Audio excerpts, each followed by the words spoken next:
Assalamualaikum warahmatullahi wabarakatuh. Nama saya Siti Natra binti Nordin dan saya akan membincangkan falsafah yang bertajuk hubungan antara pasca kebenaran dan golongan anti-vaksin serta pandangan Islam terhadapnya. Saya pasti anda semua mesti tertanya, apakah itu pasca kebenaran? Pasca kebenaran ini merupakan konsep falsafah dan politik di mana hilangnya standard objektif untuk sesuatu kebenaran. Istilah ini mula masyhur pada tahun 2016 ketika kempen pilihan raya Presiden Amerika Syarikat Donald Trump dan referendum Brexit.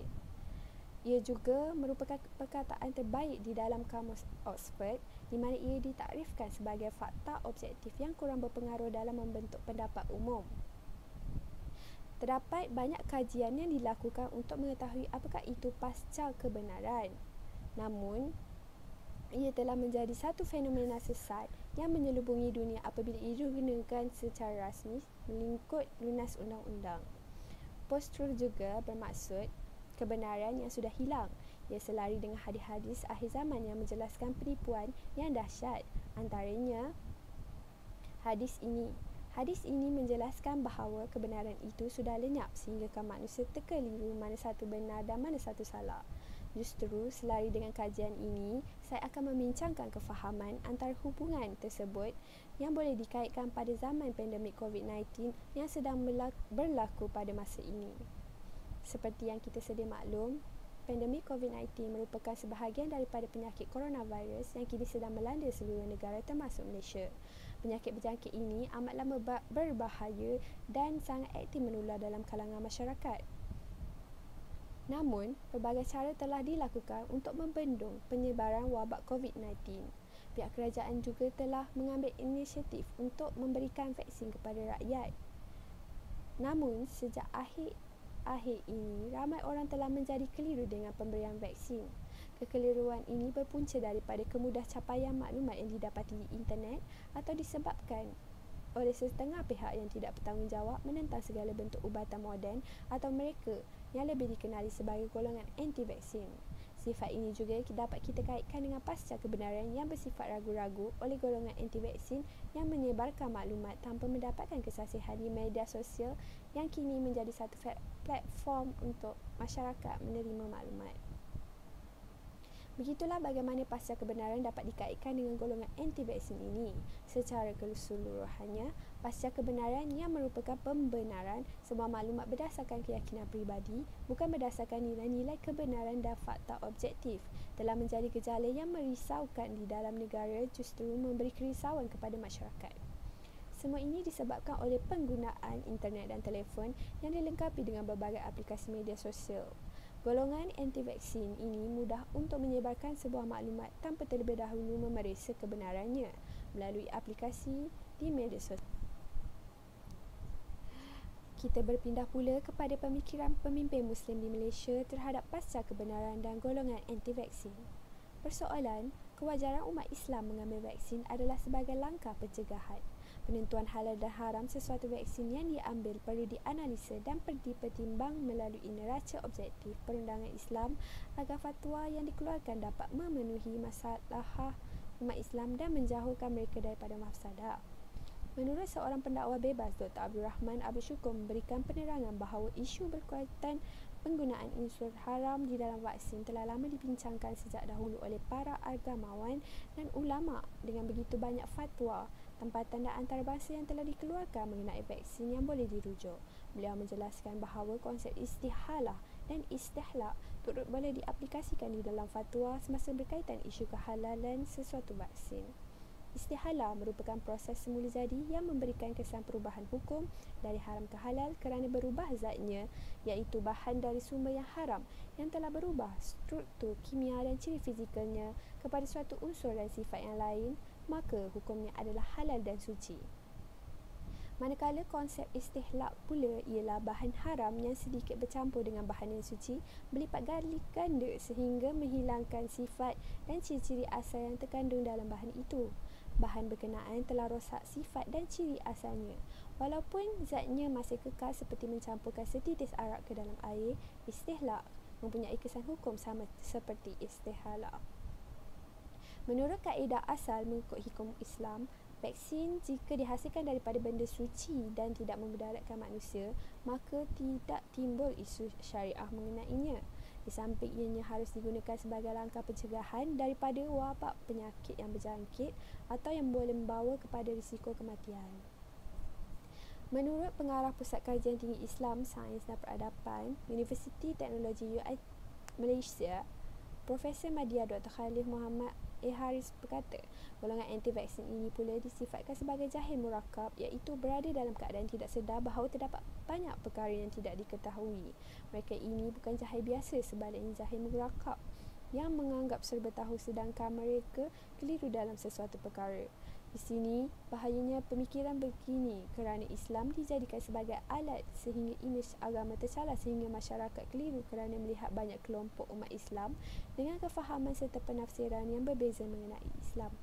Apa yang lebih menakutkan, bahawa ada umat Islam yang terpengaruh dengan pemikiran kelompok tersebut kerana tidak mengetahui sumber rujukan berautoriti dan pihak yang benar sekaligus menyebabkan mereka semakin ramai dan tergolong dalam golongan anti-vaksin.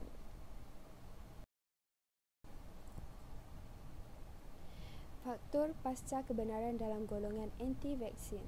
Golongan anti-vaksin merupakan sekumpulan individu yang mempunyai ideologi di mana vaksin sebenarnya berbahaya.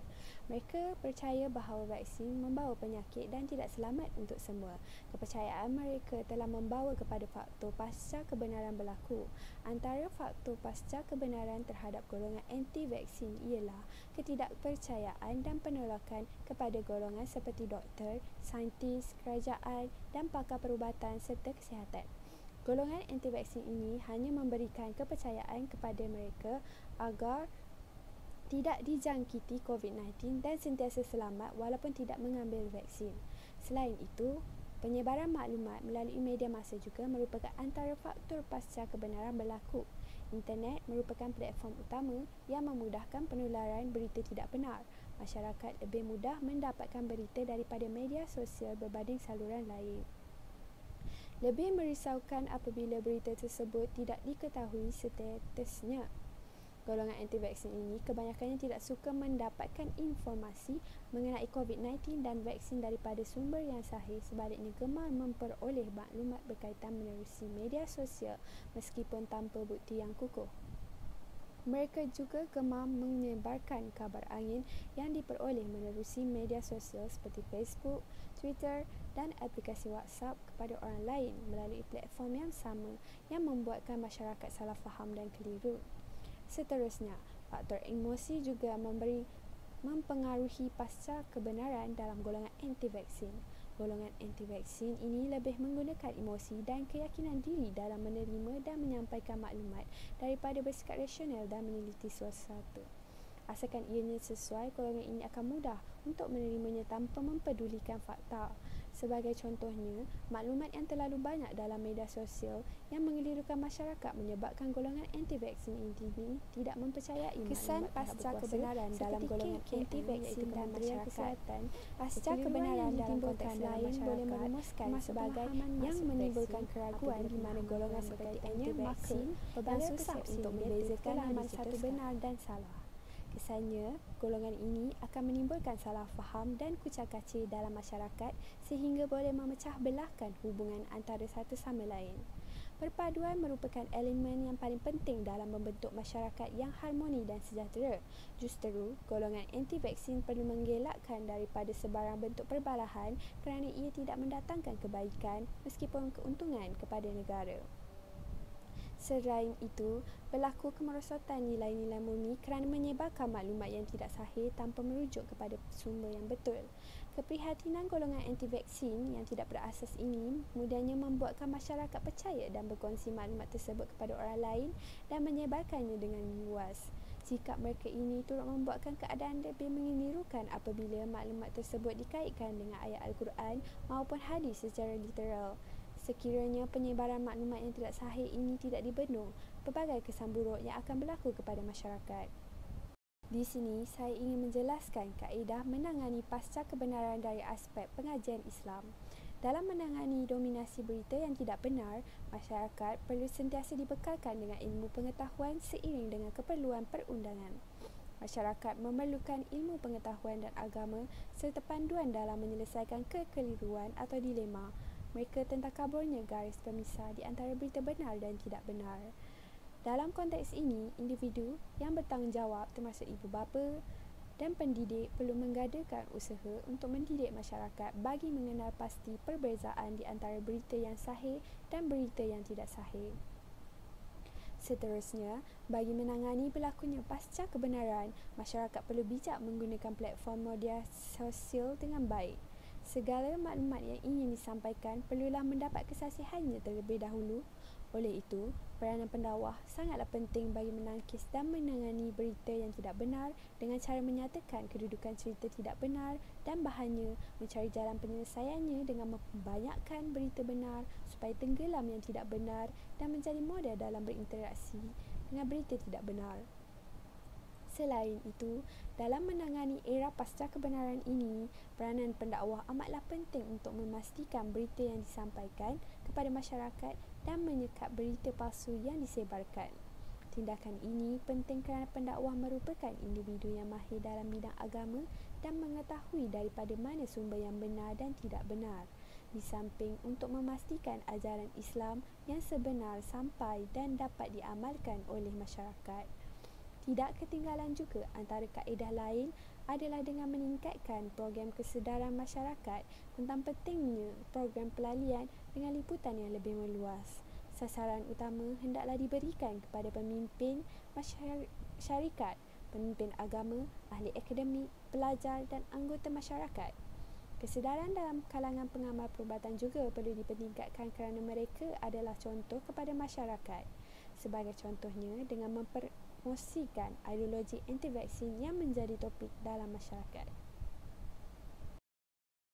Kesimpulannya ialah secara keseluruhan pasca kebenaran boleh memberikan impak yang besar kepada masyarakat. Pemikiran ini telah menyerang golongan anti-vaksin dan masyarakat Islam melalui pelbagai cara dan pendekatan. Maklumat yang mengelirukan dan ketidakpastian kesaksihannya menyebabkan kesalahfahaman dalam kalangan mereka. Oleh itu, golongan anti-vaksin perlu sedar bahawa sekiranya mereka mempengaruhi dan menyebarkan ideologi mereka terhadap masyarakat lain dengan maklumat yang tidak sahih, akibatnya wabak penyakit coronavirus ini akan berterusan dan akan menyebabkan keseluruhan masyarakat menerima musibahnya. Konklusinya, pasca kebenaran merupakan agenda yang boleh merosakkan golongan anti-vaksin dan masyarakat dalam negara. Sehubungan itu, setiap umat Islam di setiap pelosok dunia perlu mempersiapkan diri dengan ilmu pengetahuan dan ilmu agama yang mencukupi bagi menghadapi cabaran dunia. Akhir kata, ilmu pengetahuan yang boleh menjadikan kita sebagai seorang yang bijak berfikir semasa menghadapi cabaran. Di samping ilmu agama yang mampu memimpin kita semua daripada pengaruh dan tipu daya yang boleh merosakkan akidah seseorang. Sekian, wabillahi taufiq wal hidayah. Wassalamualaikum warahmatullahi wabarakatuh.